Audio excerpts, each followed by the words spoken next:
బాగా ఇష్టమైన నాయకులు, నేను గొడవ పెట్టుకున్న నాయకులు.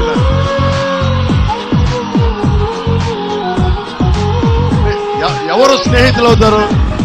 గొడవ పెట్టుకున్న వాళ్ళే స్నేహితులు అవుతారు. అంటే ఈయన నువ్వు పోటీ చేస్తానంటే, పవన్ కళ్యాణ్ పోటీ చేస్తానంటే దెందులూరు నుంచి నేను నెగ్గిస్తాను, గెలిపిస్తానని చెప్పిన చింతమనేని ప్రభాకర్ గారికి మనస్ఫూర్తిగా హృదయపూర్వక నమస్కారం.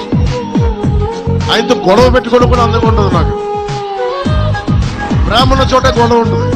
ఏం ప్రభాకర్ గారు, మా ఇద్దరికి ఆ సామరస్యం కుదిరింది. అంటే గొడవతో స్టార్ట్ అయిన మైత్రి చాలా బలంగా ఉంటుందని చెప్తారు. గొడవతో స్టార్ట్ అయిన మైత్రి ఏమంటారు? బండి మీద ఎక్కారు, మిమ్మల్ని అడుగుతా ఉన్నా. సో చింతమనేని ప్రభాకర్ గారు మనస్ఫూర్తిగా వారికి ధన్యవాదాలు తెలియజేసుకుంటూ